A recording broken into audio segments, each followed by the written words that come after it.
मेरा शंकर भगवान कभी जिंदगी में कोई भी नशा मेरे शंकर जी ने नहीं किया। मेरे ओघड़ दानी ने, मेरे शंकर भगवान ने, मेरे त्रिकालदर्शी ने, मेरे कैलाशी ने, मेरे अविनाशी ने, मेरे शिव ने अपने जीवन में कभी कोई नशा नहीं किया। शिव जी तो सरल, सारे नशों से दूर, सारी व्याधियों से दूर, सारे कष्टों से दूर।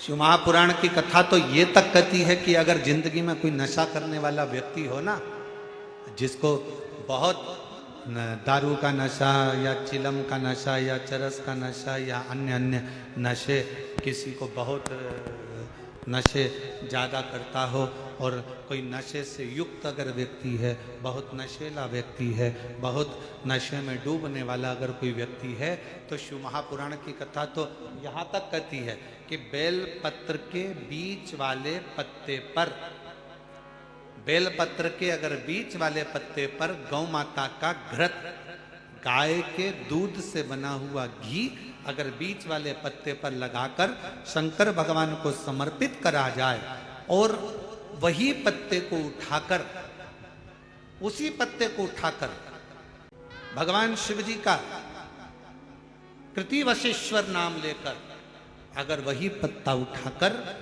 कोई बहुत नशे में धुत अगर व्यक्ति रहता है और उस व्यक्ति को प्रत्येक सोमवार को एक पत्ता गाय के घी का बीच वाली पत्ती पर लगाकर शिव को चढ़ाकर कृतिवशेश्वर नाम भगवान का धारण कराकर उस पत्ते को वापस लाकर नशा करने वाले व्यक्ति को अगर ज्यादा से ज्यादा 11 सोमवार भी अगर वो पत्ता खिला दिया तो वो धीरे धीरे नशे से दूर होता चले जाता और उसका नशा छूटते चले जाता। केवल एक सोमवार को चढ़ाया गया गाय के घी से बीच वाली पत्ती पर लगा हुआ एक पत्ता, शिव जी का एक नाम है कृतिवासा। क्या नाम है? जम के बोलो जरा। कृतिवासा। कब पड़ गया था भगवान शंकर का ये नाम? जब उन्होंने गजासुर का संहार करा था और गजासुर भगवान शिव को अपने उदर में रखा हुआ था और उस गजासुर के प्राणों को जब हरा गया था तब गजासुर ने शंकर भगवान से एक अपना संग शिव के साथ रखने का वचन मांगा था। भगवान शंकर का नाम कृतिवासा पड़ा था। कृतिवासा। वापिस बोलिए, क्या नाम है? कृतिवासा। कभी आप लोग काशी जाएं तो विश्वनाथ मंदिर और महामृत्युंजय मंदिर, विश्वनाथ मंदिर और महामृत्युंजय मंदिर के बीच में कृतिवासेश्वर महादेव का मंदिर है। विश्वनाथ मंदिर और महामृत्युंजय मंदिर के बीच में कृतिवासेश्वर महादेव का मंदिर है। कृतिवासेश्वर। और हमारा निवेदन है, विश्वनाथ जी का जल, गंगा जी का जो भलकर विश्वनाथ जी को चढ़ाते हो और वो जल जहां बहकर आता है उसका थोड़ा सा भाग कोई ब्राह्मण देवता से कहकर विश्वनाथ जी का जल थोड़ा सा ले लीजिए और महामृत्युंजय मंदिर में जाइए और महामृत्युंजय मंदिर में चढ़ाया हुआ जल थोड़ा सा वहां का ले लीजिए और कृतिवासेश्वर मंदिर में पहुंचिए। दोनों मंदिर के बीच में कृतिवासेश्वर मंदिर है, वहां पहुंचकर वहां का थोड़ा सा जल ले लीजिए। जो दिन रात नशे में अगर डूबा भी रहता है और उसके पूरे घर के लोगों ने उसको नशा मुक्ति केंद्र छोड़ दिया, दवाइयां दे दी, उसके बाद भी उसका नशा अगर नहीं छूट रहा है तो पहले विश्वनाथ जी का जल, महामृत्युंजय बाबा के मंदिर का जल, फिर कृतिवशेश्वर महादेव का जल लेकर उसको तीनों जगह का जल एक डब्बी में भरकर उस व्यक्ति को थोड़ा थोड़ा 7 दिन तक कृति वशिष्ठर महादेव का नाम लेकर पिलाना चालू करो, उसको धीरे धीरे नशे से दूरी हटना प्रारंभ हो जाएगी। वो नशा करेगा ही नहीं, नशा करेगा ही नहीं। इतना प्रबल नाम है कृति वशिष्ठर महादेव। और ये बात हमने पहले भी अगर कथा में कही तो किसी ने लिखकर भेजा था, गुरुजी आखिर इस नाम में ऐसा क्या है? भगवान शिव का कृतिवासा नाम में ऐसा क्या है? कोई ऐसा असुर, कोई ऐसा राक्षस पूरी दुनिया में, पूरे वेदों में, पूरे पुराणों में, पूरे शास्त्रों में ढूंढ कर बता दो जिस राक्षस के पेट में स्वयं भगवान बैठे।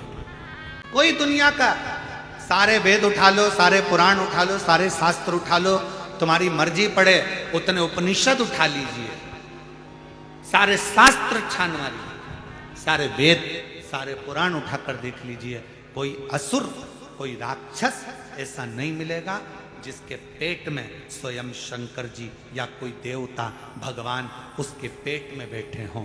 केवल एक असुर था, महिषासुर का लड़का, गजदंती का पुत्र गजासुर।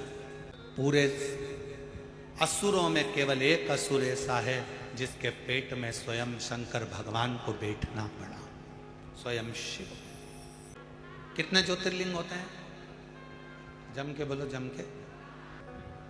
पर स्कंद पुराण में, लिंग पुराण में, शिव महापुराण में 12 ज्योतिर्लिंग के अलावा भी कृति वासेश्वर महादेव के शिवलिंग को भी ज्योतिर्लिंग ही कहा गया। शिव महापुराण की कथा में कृति वासेश्वर महादेव के शिवलिंग को भी ज्योतिर्लिंग की ही गणना थी। ज्योतिर्लिंग आखिर इस शिवलिंग में ऐसा तत्व, ऐसा बल कैसे प्रकट? हे गुरुजी, मेरे घर के लोग मंदिर नहीं जाते, मैं अकेली जाती हूं। गुरुजी, मेरी जेठानी तो शंकर जी को मानती नहीं, मैं अकेली मानती। गुरुजी, मैं अकेली मंदिर में जाकर एक लोटा जल चढ़ाती हूँ, मैं अकेली मंदिर जाती हूँ, मैं अकेली कथा में आती हूँ, मेरे घर के लोग तो मानते ही नहीं है। मेरा निवेदन है जीजियों से, मेरे जीजाओं से, ये तुम्हारे मन से निकाल दो कि मैं अकेली भगवान का भजन करती हूँ। याद रखना, 3 जगह पर अकेले ही जाना पड़ता है। पहले नंबर पर शमशान में अकेले ही जाना पड़ता है, दूसरे नंबर पर सिंहासन पर अकेले ही बैठना पड़ता है, और तीसरा अपनी मंजिल तक अकेले ही पहुंचना पड़ता है।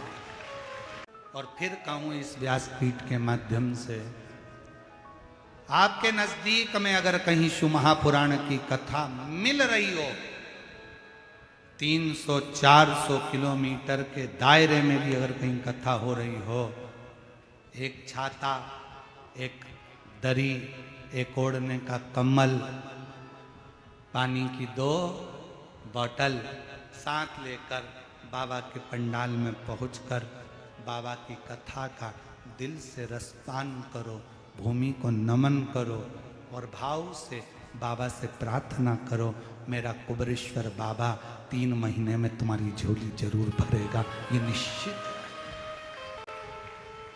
आप उसको कहो, विनय करो, निवेदन करो। ये कथा 14 तारीख को पूरी हो जाएगी। फिर 19 जून से 23 जून तक निकुंभ, जिला दुर्ग, छत्तीसगढ़ में प्रारंभ हो जाएगी।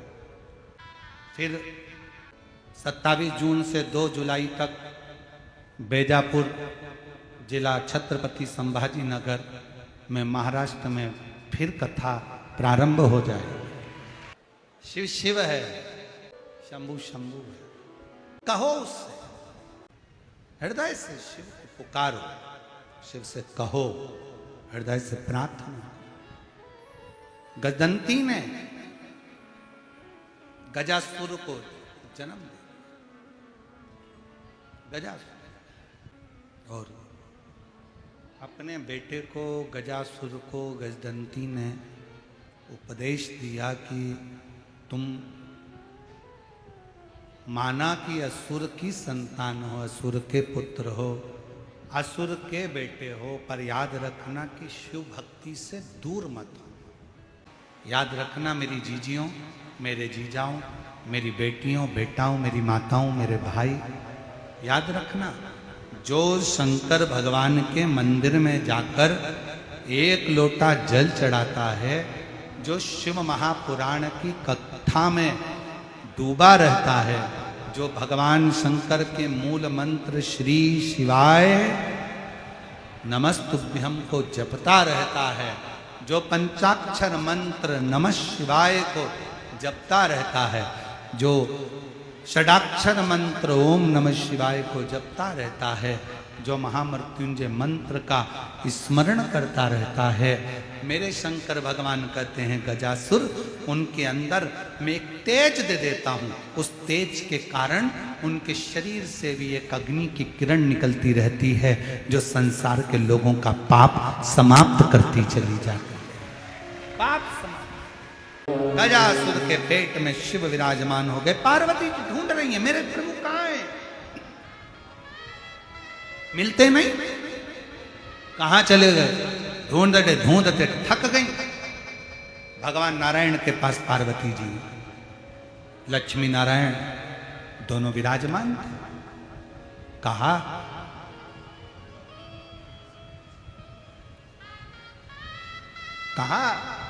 मेरे स्वामी देखे हैं नारायण, आपने मेरे स्वामी को देखा है?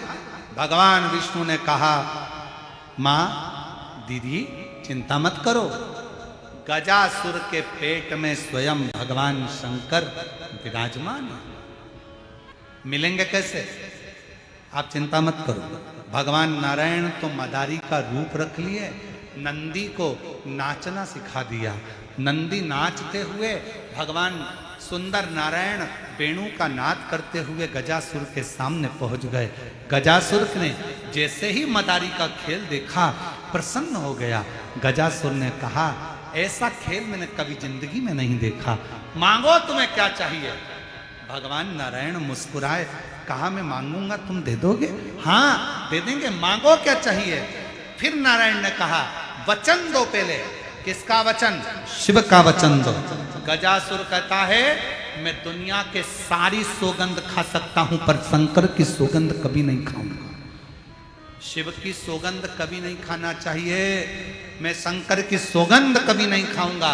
वचन देता हूं तुम मांगोगे वो दूंगा। तो तुम्हारे पेट में जो शंकर जी बैठे हैं उनको दे दीजिए। समझ गया गजासुर ये साधारण व्यक्ति नहीं है, ये कोई मदारी नहीं है, ये स्वयं लक्ष्मी नारायण भगवान है जो मेरे शिव को मांगने के लिए आए। शंकर जी जब जाने लगे तो गजासुर रोने लगा, प्रभु मुझे छोड़कर जाना, मेरे पेट में रहे हो, मैं आपके साथ रहना चाहता हूं। भगवान शंकर ने कहा तू असुर है, मरेगा, मेरे ही हाथों से मरेगा, मांग तुझे क्या चाहिए। मेरा शरीर का कोई भाग आपके साथ रहे। शंकर भगवान ने कहा पार्वती जी एक पुतले का निर्माण करेगी, पुतले का जब शीश कटेगा, कटने के बाद गजासुर तेरे हाथी के शीश को लाकर मेरे पुत्र के मस्तक पर उस धड़ पर लगाया जाएगा और मेरा बेटा गणेश कहलाएगा। और सुन गजासुर, तेरी जो चर्म उतरेगी उस चर्म को मैं धारण करूंगा और मेरा नाम कृतिवशेश्वर महादेव के रूप में पूजा जाए। शिव जी अपने एक अंश को वहीं पर प्रकट कर देते हैं और गजासुर के प्राण छूटते हैं। भगवान शिव का नाम कृतिवासेश्वर महादेव पड़ गया। वो कृतिवासेश्वर जो दुनिया के सारे दुखों को हरता है, तकलीफों को हरता है, कष्ट को हरता है।